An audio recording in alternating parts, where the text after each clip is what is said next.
Hey, ever read something, blink, and completely forget it? I once forgot my own Wi-Fi password while typing it in. If your memory feels like a leaky bucket, you're not alone. Today, I'm sharing 6 science-backed hacks to help you remember faster and retain info longer, even if your brain feels foggy. Stick around because hack number 5 is a game changer that most people overlook. So, why do we forget things? Here's the first thing you should know. It's not because you're lazy or not smart. You forget stuff because your brain is constantly trying to filter things out. It's like your brain's going, do I really need to keep this or can I just toss it? And if something feels boring or unimportant, your brain usually just lets it go.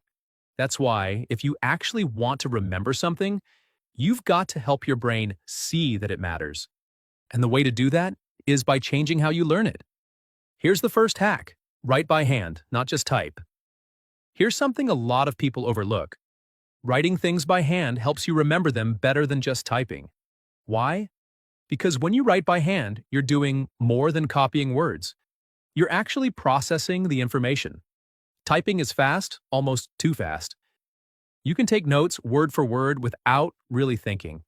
But handwriting is slower. It forces your brain to slow down, choose what's important, and rephrase the info as you write. That process of summarizing, thinking, and moving your hand creates stronger connections in your brain. You're not just hearing or seeing the information anymore. Now you're physically interacting with it, and that helps it stick. Studies have shown that students who write notes by hand understand and remember more than those who type. Why? Because writing activates more parts of the brain, including areas linked to memory and learning. So even if it's just a quick summary, a diagram, or some messy bullet points in a notebook, writing things down helps move what you're learning from short-term memory to long-term storage. Hack number 2, visual hooks. Sometimes words just don't stick. But images?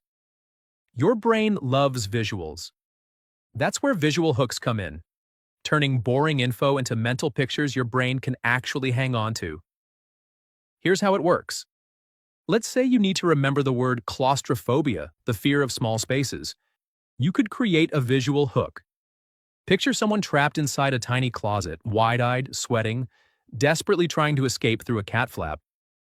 Weird? Yes. Memorable? Absolutely. That image becomes your mental shortcut. So later, when you hear claustrophobia, your brain flashes back to that closet. And boom, the meaning's right there. This works for all kinds of stuff. Need to remember someone's name? Turn it into a picture, like Mark. Imagine him leaving a big mark on a wall. Learning vocabulary? Draw a stick figure or a quick doodle next to the word that shows what it means. The point isn't to be artistic, it's to create a mental anchor. And the weirder or more vivid the image, the better it sticks. Because now it's not just a word, it's a scene in your head. So next time something's hard to remember, don't just repeat it, see it. Turn it into a visual, hook your memory to an image. That's a trick your brain won't forget. Honestly, this one hack helped me remember an entire TED Talk I watched 6 months ago. No joke, give it a try. Hack number 3, chunking. Your brain doesn't like long, unbroken streams of information, but it loves chunks, smaller, organized groups that are easier to manage. Think of your memory like a small tray.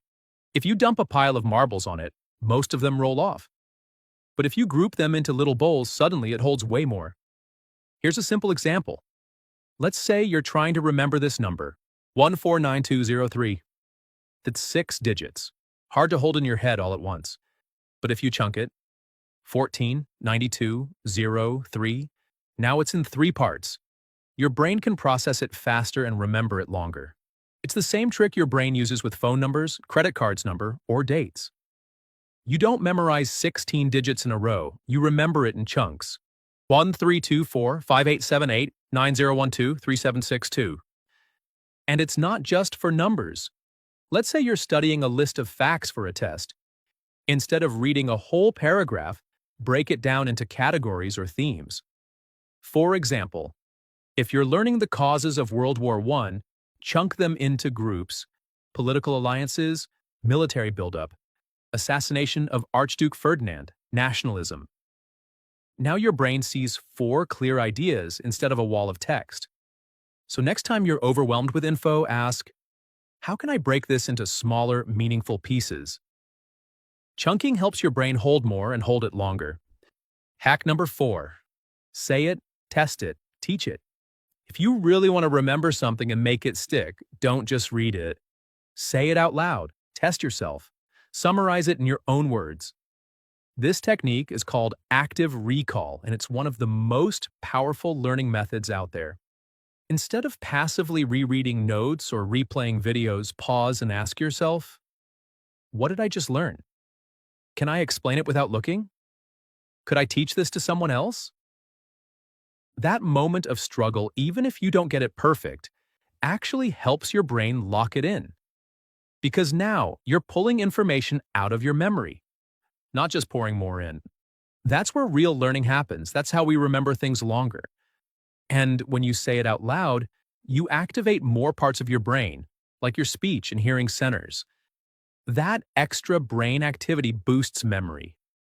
When you test yourself, explain it in your own words, or teach it to a friend, you're not just remembering, you're organizing, processing, and personalizing what you've learned. And that's what makes it stick. So next time you're learning something new, don't just highlight it or rewatch the video. Say it out loud, quiz yourself. Explain it like you're teaching it to someone else. Honestly, I love this hack because I was too lazy to highlight anymore. Hack number 5. Patterns, stories, and connections. Our brain doesn't like storing random facts that float around with no meaning, but it loves patterns, stories, and connections. If you want to remember things faster and hold on to them longer, these are the 3 tools your brain naturally understands and responds to. Patterns, your brain's shortcut system. Your brain is always looking for patterns because patterns make information easier to recognize and remember. Take learning a new language, for example. There's always a structure, like sentence formats, verb endings, or grammar rules. Once you learn the pattern, you don't need to memorize every single phrase, you start to predict what comes next.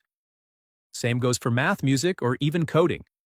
Patterns reduce mental load, they act like shortcuts for your brain. So whenever you're trying to learn something new, ask yourself, is there a structure here?